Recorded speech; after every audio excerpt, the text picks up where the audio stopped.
Hello and welcome to another episode of the weekly business roundup with me, your host Wadulo Arnold. These are the big stories tonight.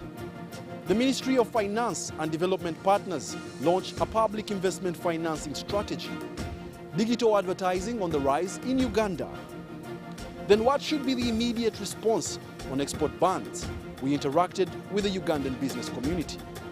And in our Sounds of Business, we take a look at the translocation of courts. Don't touch the dial, it's time for business.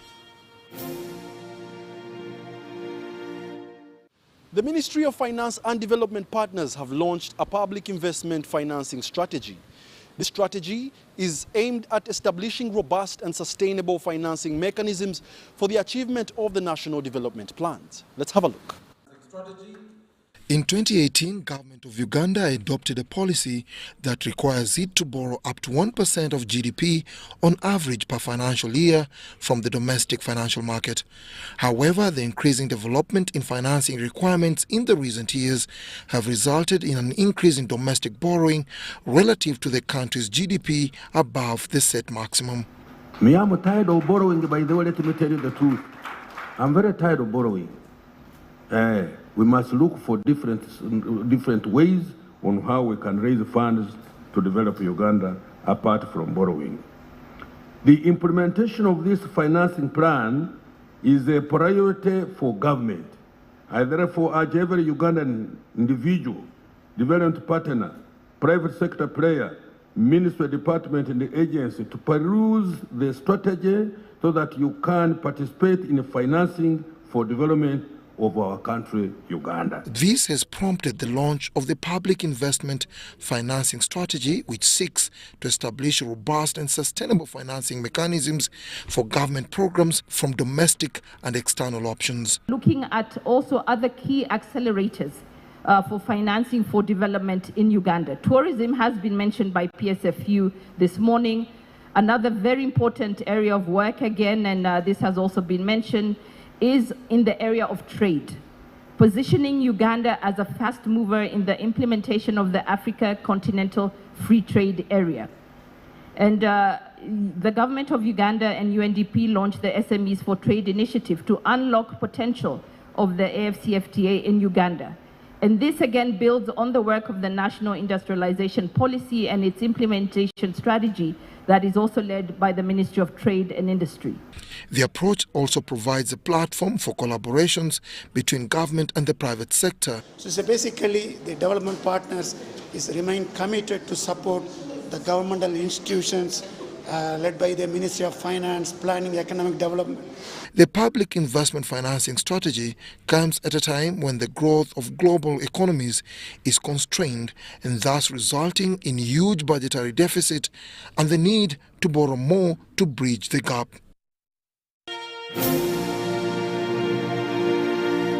At least 2,200 people in fishing businesses in the districts surrounding Lake Victoria have been trained in modern methods of fishing and improved practices in fishing value chain. The exercise has been conducted by GIZ. This training of 1 year concentrated on vulnerable households and communities, artisanal fishers and small and medium-sized enterprises in the fishery sector. The GIZ and partners working with fishery groups empowered at least 2,200 members in the value chain and modern fishing practices. Embedded knowledge into these entrepreneurs, and it will help them to do better business, have a bit more income and have a better livelihood.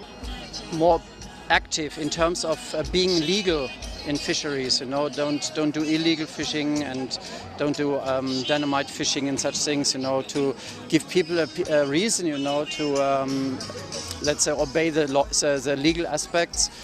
This business development services project costed 1.5 billion shillings and trained members benefited from the modern fishing equipment as a grant from the development partners. We can do better, that the fish which we have, we can process it better, so that we don't have any losses, that we don't throw any parts away. We have learned today you can make sausages, or the bones of the Nile perch you grind, you have a fish powder, which you can use.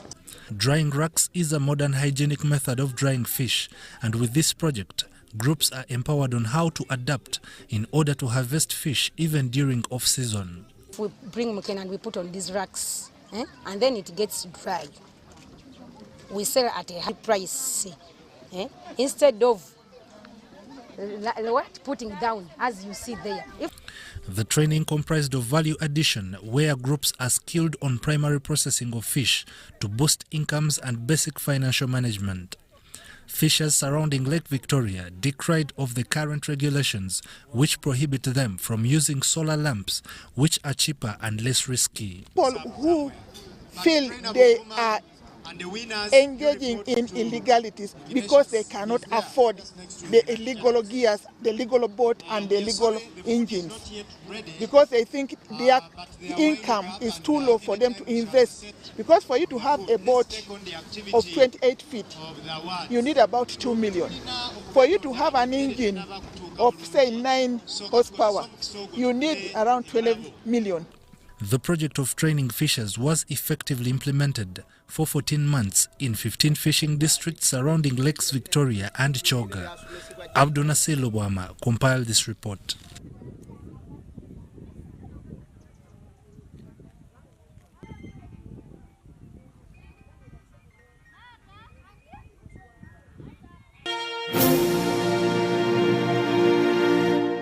We now take stock of the digital advertising industry in Uganda, which has been growing rapidly in the recent years. Digital advertising is relatively a new concept in Uganda, but it is rapidly gaining popularity. However, concerns have been raised about data protection and privacy of citizens. Because if somebody asks to access your contacts, your SMSs, you're giving them literally access to your phone. From a technical perspective, it does not take much for one to exploit your device and get whatever information they want. My search history to advertise to me products, I think that's a good thing. We spoke to Stella Alibatese, the National Personal Data Protection Director at NITA Uganda, about these concerns. Because the digital economy in its own nature requires the collection or enables the collection of a lot of information, you find that a lot of trust is lost when that data is misused. This is a new trend. The private sector is benefiting a lot from it, so it should invest as much as possible, one, in research and education. The chances are high that most organizations don't have experts in digital advertising, so they make a lot of mistakes. And because of that, that's why I'm saying they should invest money in education. Each serious organization should have an expert in digital advertising. The same way they have experts in traditional advertising, they should have experts in digital advertising. Uganda has data protection laws in place, which were passed in 2019. These laws require companies to obtain consent from individuals before collecting their personal information and to use the information only for the purpose of which it was collected. Unfortunately for us, we are currently still within the town areas due to lack of funding, but it's very important for us to go out to our communities so that we are able to explain this law to our rural communities, explain it in languages that they understand, explain it in a simplified version.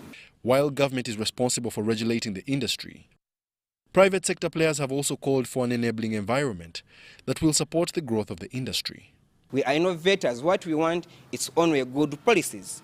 When we go to UCC to look for certificate to allow us operate, we need it without much conditions. When we go to NITA looking for certificate to operate, we need it with ease. But instead of helping us get such documents, instead they want corruption. They want to give me this, I get for you quickly. According to a report by Hotsuit and We Are Social, the number of internet users in Uganda has increased by 23% over the past year, reaching a total of 23 million users.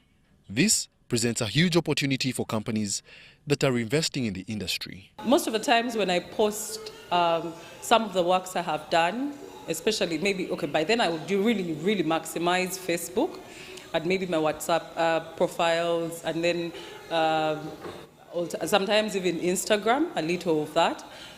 I really tend to get a lot of, let me call them likes or maybe comments in one way or the other. Our application is benefiting both advertisers and users. Yeah, if you look at how other platforms are advertising, they do put adverts, but you cannot know if you're advertising. For example, you have a company and you're advertising, you don't know how many people you are reaching or how many people you're getting to reach. For example, on TV and newspaper or billboards, you put a billboard on Ginger Road and you don't know how many people you're going to reach or how, if they are potential clients or they are kids, you don't know. But with our application, you when you put your advert on application, you expect to reach potential clients, people who contact you. And we put for you buttons that people can click, call you, send you email, go to your website and get more information, get more details about your business. So we give you many options. According to the Uganda Communications Commission's advertising standards, digital marketing falls under interactive advertising, which allows the viewer or listener of an advert to supply information to an advertiser via a return path, but should be warned by the advertiser with appropriate means that they are about to enter a commercial interactive environment not governed by the regulator. Digital advertising is very good. Digital advertising is very key, but we should all know that in the country we are in, digital advertising can't run alone. You can't say I'm only going to do digital advertising and I'll be very successful. You must do multimedia advertising that is strong on digital, strong on traditional. What I'm saying is, don't only put adverts on social media and say, in Chikubye, I'll be very successful. Beyond digital media, beyond TV, beyond radio, beyond print. Wadulo, Mark Arnold, UBC News in Kampala.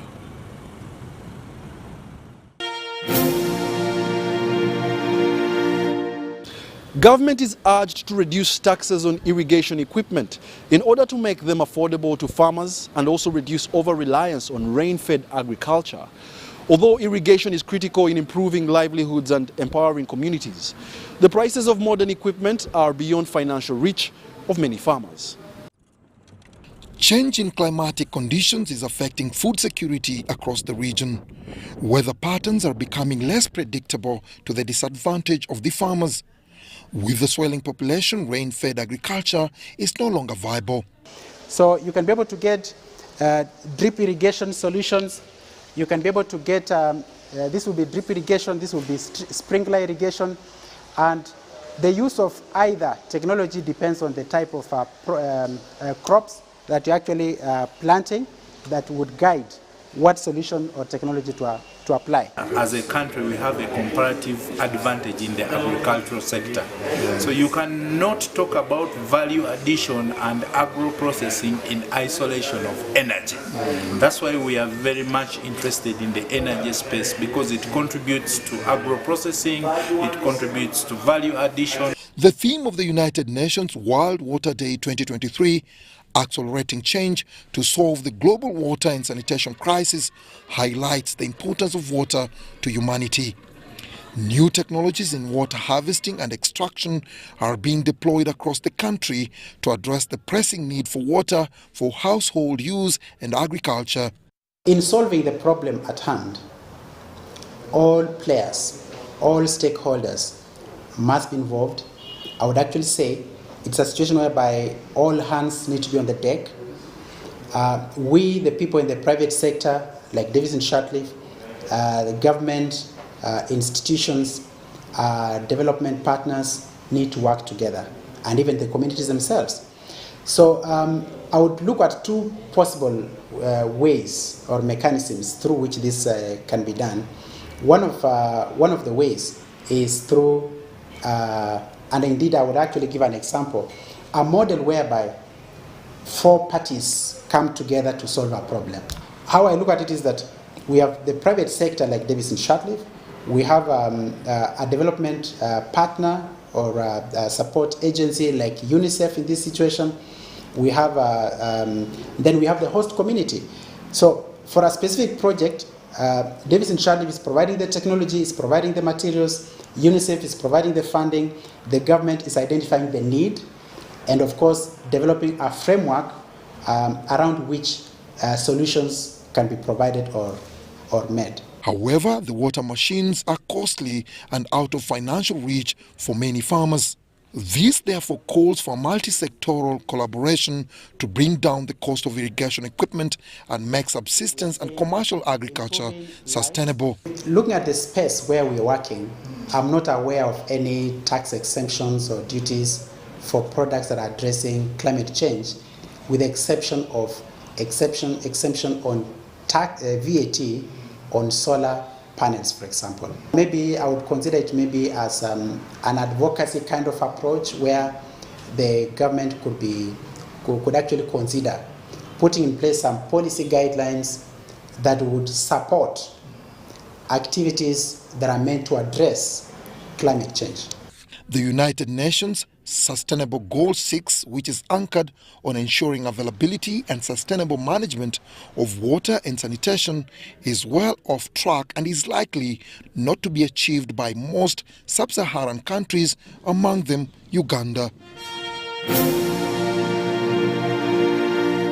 Relatedly, stakeholders in the agricultural sector have been urged to adopt and accelerate the use of solar technologies across the value chain. According to experts, this will help in the mitigation of climate change and reduce the sector's dependence on fossil fuels. Climate change is the world's biggest environmental crisis today, evidenced by raging wildfires, unpredictable weather patterns, prolonged drought spells and heat waves. The increase in carbon emissions have led to the adoption of solar technology in order to address a wide range of needs and challenges across various agricultural activities. Essentially, the main opportunity in front of us is we know there is a climate emergency in play. We're in a decade of climate action. We know that distributed renewable energies, including solar and related technologies, can help to mitigate for these issues on the demand and the supply side. What's missing is, where is the most urgent area from the farmer perspective, from the farmer producer perspective, the SACCO, the financiers, so on and so forth, from each key stakeholder in this ecosystem of agri-solar. And by understanding what's important for each of these stakeholders, where is the commonality or the common string in each of these conversations, and how do we then bring in targeted innovations, targeted support to innovators to enable us to urgently solve for these issues so that we unlock the broader economic opportunity for farmers and for Uganda at large. While solar energy continues to be pitched as the alternative source of energy for hard-to-reach communities, the uptake of these technologies among players in the agriculture sector is steadily growing. Many farmers use the generators, the gasoline for fuel, but it's a bit expensive. But the solar would be easy to use because once you have all of the batteries with enough solar energy, it will be able to give you a strength to pump the water from the water source to the garden.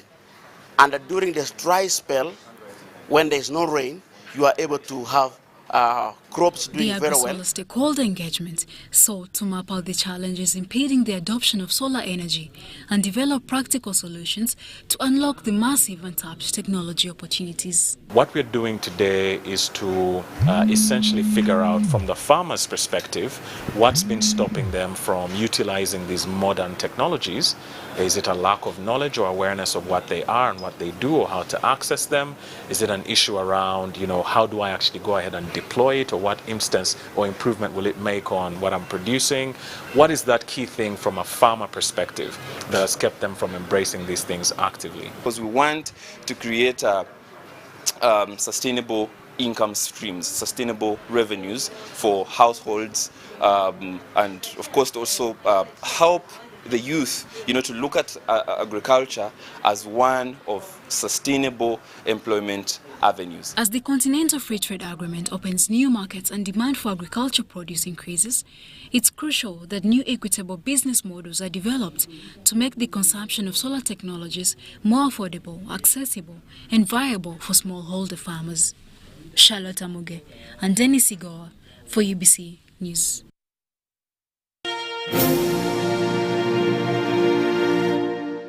Enterprise Uganda and Absa Bank have signed a memorandum of understanding that seeks to offer MSMEs business development services and financial literacy skills. The Entrepreneurship Empowerment Initiative will cover 9 districts in a period of not less than 3 years. The partnership will see over 1,000 micro, small and medium enterprises from Jinja, Mbale, Lira, Arua, Hoima, Fort Portal, Mbarara, Masaka and Kampala empowered to boost their entrepreneurship awareness, business growth and sustainability. Very excited about the impact that this is going to have on the SMEs that we shall be touching. As we embark on the upcountry, on the upcountry journey, and just to talk briefly about that, most of the programs that that institutions tend to run, they focus around Kampala, and the upcountry towns tend to get left out. So the focus for this partnership is really going to be for the entities that are currently doing business, upcountry. This initiative comes at a time when most MSMEs in the country that were adversely affected by the COVID-19 pandemic are struggling to return to profitability and thrive. This intervention is so timely because they need this support. They need to be supported to begin to reposition their businesses and, capitalize. They're looking for financing. They're looking at everything has changed within the businesses. So it's a time where businesses are just recovering. And so this is really very, very critical for our businesses to be able to help them to grow, because a number of them are struggling. Very few came out strong out of these sectors that were not disrupted. Maybe the food sector, a few sectors were not that disrupted, but a number of sectors were actually totally disrupted and they're just struggling to come in. So I think that this is very timely. SMEs remain Uganda's engine of growth.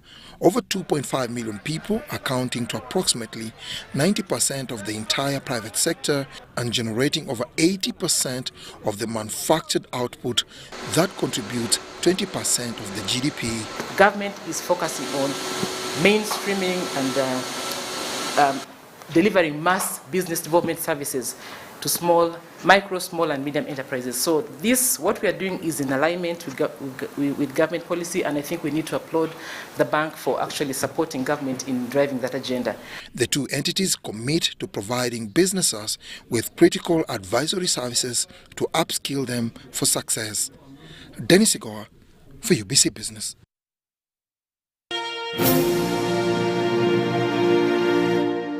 Uganda has been on the receiving end of export bans in the region.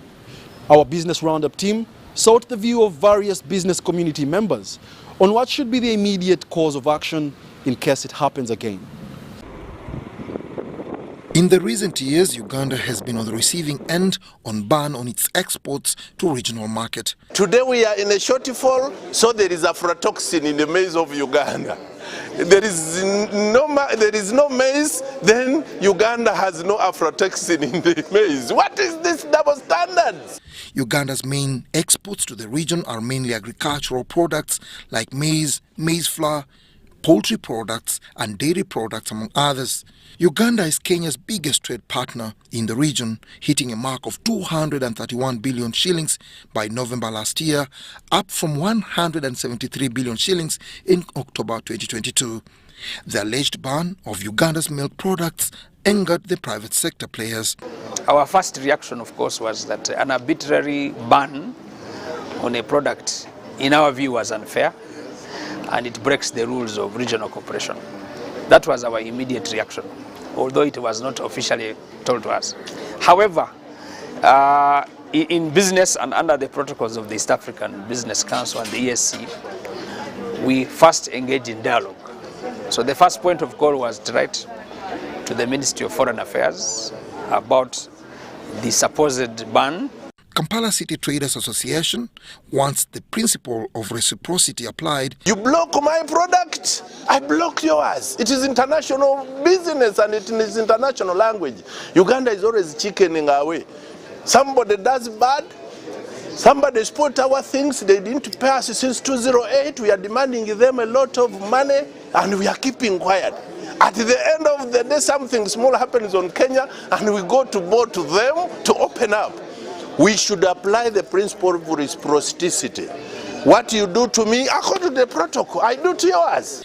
But the Uganda Private Sector Foundation supports diplomatic channels to address trade impasses. We believe in collective responsibility, regional cooperation, harmonization of business and trade laws, and therefore the spirit of cooperation is something we encourage as much as we can. We are members of the East African Business Council, and that ethos and spirit is what we espouse as much as we can. Although Uganda is landlocked, its importance in regional business cannot be underestimated.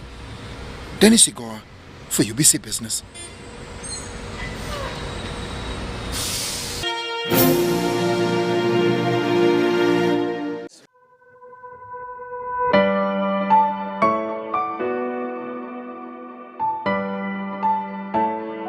We are currently implementing our flagship domestic revenue mobilization strategy, aiming to raise our tax to GDP ratio by 0.5 percentage point every year. The main thrust of our DRMS is to improve efficiency in collection of existing taxes rather than introducing new ones. We had a challenge in the past of whenever we need revenue, we think of a new tax or increasing the tax rate. Those new taxes and tax rates used to fall on perhaps on the same taxpayer. Today, our strategy is to enforce compliance.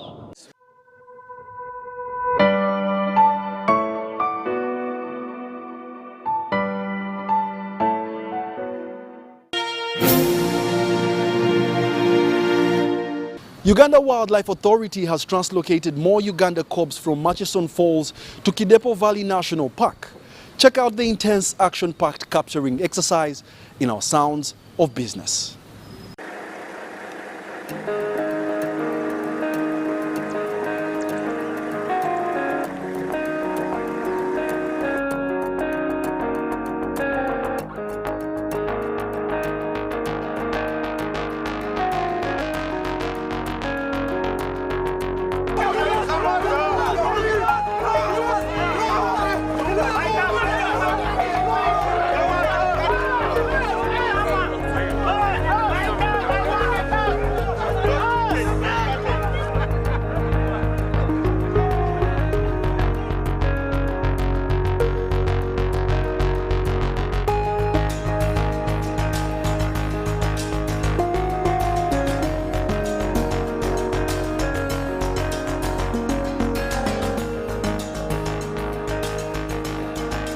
And so we think it is the time for us now to ease the pressure of grazing from Kaboya so that we can take the extra cobs into Kidepo where we need them.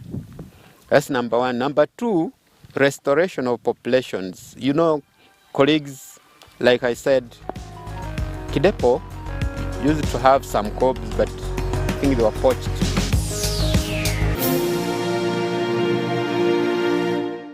As we come to the end of our episode this week, we give you a tip that will pay you forever. The ability to self-analyze and remain consistent. How often do you do that? Think about that, and thank you for being a part of the weekly Business Roundup episode this week. My name is Wadulo Arnold. Catch us on the next one, same time, same place. From the team, we must say good night.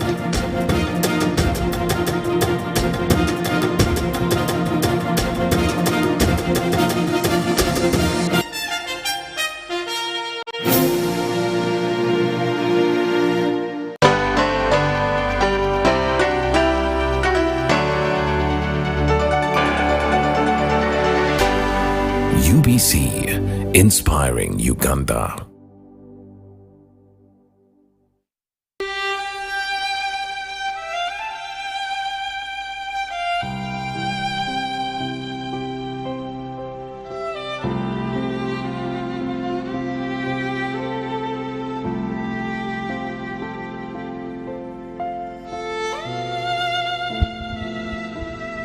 Your Excellency the Vice President, the Right Honourable Speaker of Parliament, His Lordship the Chief Justice, the Right Honourable Prime Minister, the Right Honourable Moses Chigongo, if he's here, Right Honorable Secretary General of the NRM, other state and party leaders,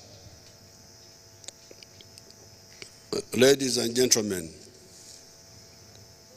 I greet you all and congratulate you on account of going through the following calamities in the last 3 years. Because we have been through so many calamities. The calamities were the following: the locusts. Do you remember the locusts?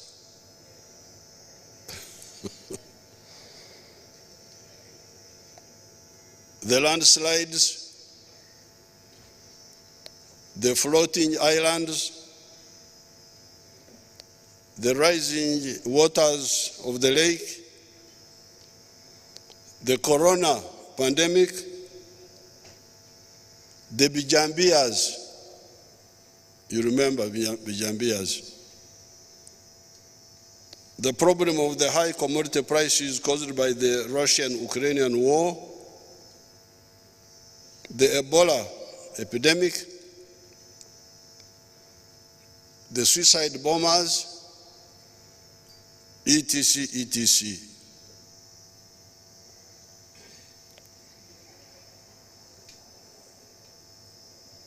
The NRM assured you that with God's help, we would go through these calamities, and we did. Indeed, our economy, by end of this financial year, will grow by 5.3% to attain the GDP size of $49.3 billion by the exchange rate method and of $142.9 billion by the PPP method. However, I want this economy to grow by a factor of 10 to $500 billion in the next few years. And if you aggressively support my policy measures, we shall achieve it. How? I will tell you in the course of this speech. However, let me first tell you again that I congratulate Ugandans on account of going through the calamities enumerated above. I told you we would, and we did, all inconveniences and losses notwithstanding. It is in such circumstances that our Baganda people and Banyankore say, akutwala ekiro omusimo bukedde, wakutwala nyekiro omusimo bwashesha. The one who successfully guides you on a journey in the night, you thank him in the morning. Jesus had harsher words for his disciples. In the book of Mark, chapter 16, verse 14, he rebuked them for panicking in the storm when they were crossing the lake by saying, in quotes, "You people of little faith." He did that because those same disciples had seen the miracles Jesus had performed and yet they panicked in the storm when Jesus was with them, although asleep in the boat. Although I do not want to compare the NRM with Jesus, there is no doubt that the NRM has, over the last 60 years, solved quite a number of historical problems. It is therefore fallacious for some elements to panic when we face any challenges. There are solutions to those challenges as long as we are patriotic, genuine, and not parasitic. However, before I go into the purpose of today's meeting, through the Speaker, I would like us to stand up for a minute of silence to remember the 3,632 people that were killed by corona, the 55 that were killed by Ebola, those that died in the landslides, and recently 4 students of Kasaka SS in Gomba that were killed by a lorry that lost control, according to what the Prime Minister told me. So, Madam Speaker, if you don't mind, we could stand up to remember these people. I'm sure the Speaker has allowed me. You are allowed, Your Excellency. Thank you.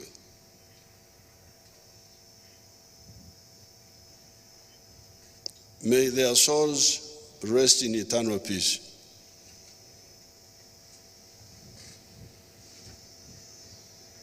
Thank you so much.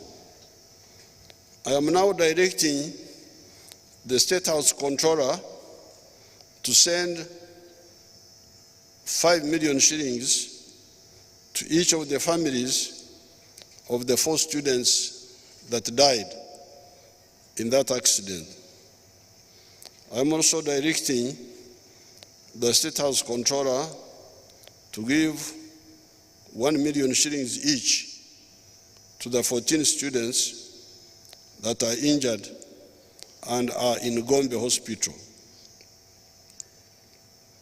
The Prime Minister and the Attorney General should get in touch with the families of the dead children and the injured to ensure that the truck owners compensate the victims and their families according to the law. Because they may not know, they may just know that they may not know that they're entitled to compensation. Our meeting today follows a telephone conversation I had with the Right Honorable Speaker over the phone on the issue of the Parish Development Model, PDM.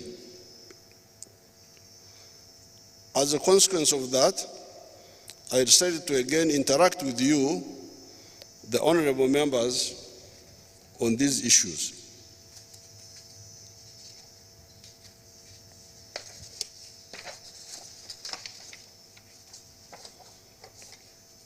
To properly contextualize the issue of PDM, I must remind the honorable members of the principles of the national resistance movement, which are patriotism, Pan-Africanism, socio-economic transformation, and democracy. PDM comes directly under principle number 3, socio-economic transformation, although it cannot thrive without the other 3, patriotism, Pan-Africanism, and democracy.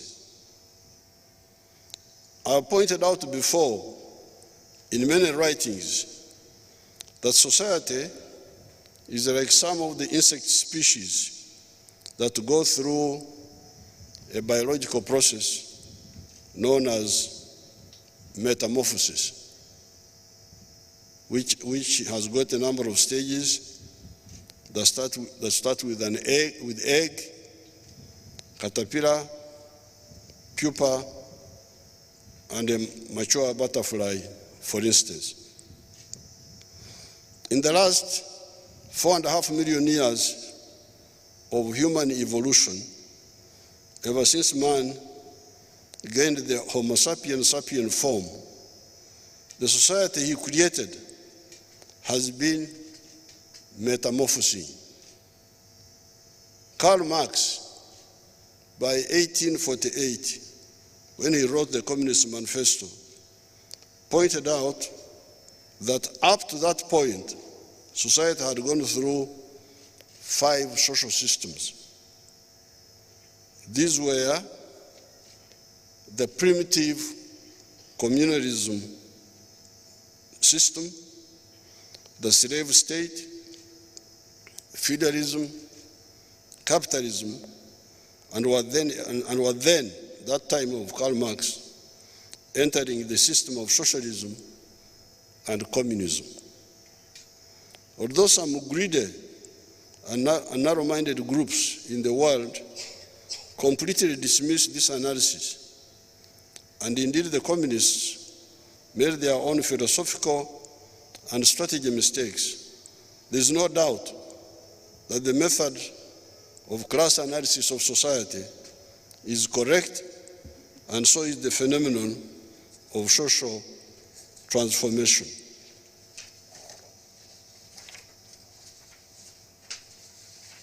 If those who claim to study social sciences in Africa were serious, they would have noticed that societies in Europe by the time of the Renaissance, 1400 AD, were 3 classes in societies, comprised of the feudalists, the peasants, and the artisans.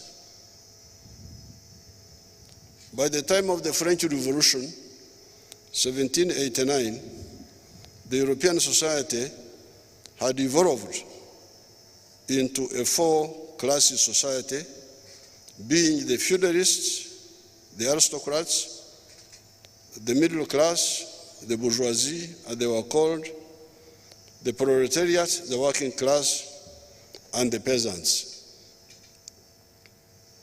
If you go to Europe today and you look for peasants and for feudalists, you will not get them.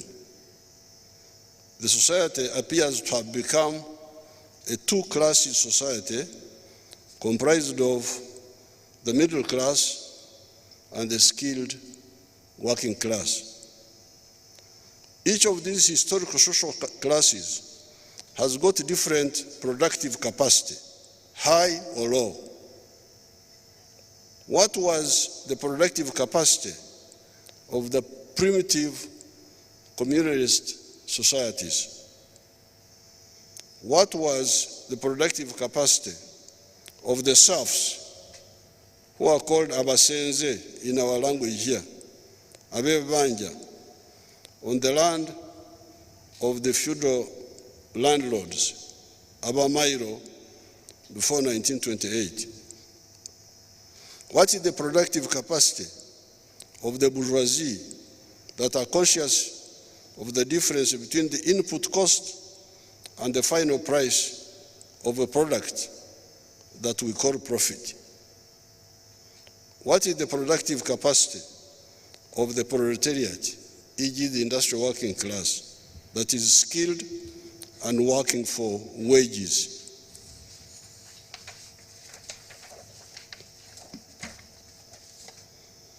On account of some of the reasons that we do not have time to go into here, this social evolution, this social metamorphosis was faster in Europe than in Africa, Asia, or in the Americas. It is this lagging behind in social evolution that caused so much damage and problems to Africa, Asia, and Latin America. Indeed, by 1862, when Huntington Speke came to Uganda, our societies were three classes societies, comprised of the feudalists, Abalangira, princes, and warlords as class number one. Number two, peasants, Abakopi, or commoners, and three, the artisans. By 1962, when Uganda got independence, the feudal class were not there any longer, or were much weakened by the colonial system, and the artisan class had either been eliminated or was greatly weakened. It was only the peasantry that were still alive, but largely not involved in the new economy of money. By the census of 1969, as many as 96% of the homesteads were outside the money economy. Abakorera, ekida kyonka, teach, may each, keken, working only for the stomach. It is at this point that we came on the scene in the 1960s. Comparing with our school studies of what had happened in Europe and North America, we started wondering why there was no similar socio-economic transformation in Africa, starting with Uganda. We soon found out through analysis that indeed Uganda's society can change, and can change through two routes. These are universal free education for all Ugandan children and all families joining the money economy. I'm glad the women came to Chiruhura district, and I was again able to show them how the pastoralists in that whole huge area of Isingiro, Kashari, Chiruhura, Kazo, Liantonde, parts of Rakai, Sembabure, Gomba, Chejegwa, parts of Mubende, what we call Kionga, Kibogara, like Dwaniro, Chenkwanzi, Ngoma Wachato, Bururi na Kasongora, Masindi etc. had partially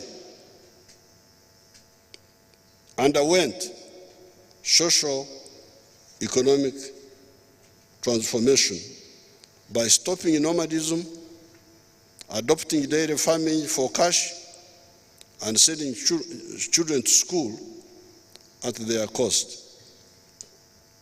I want to discuss that partial success with the NRM caucus so that we harmonize our thinking. I want to call a special meeting of the NRM caucus, and we really discuss this, because I don't want to continue talking as if I'm begging people to come and cultivate my garden when I am telling Ugandan leaders to see how to rescue their people from poverty. It's not correct that we should go on like this, as if I am begging people to do something for me, when we need to do this for our people.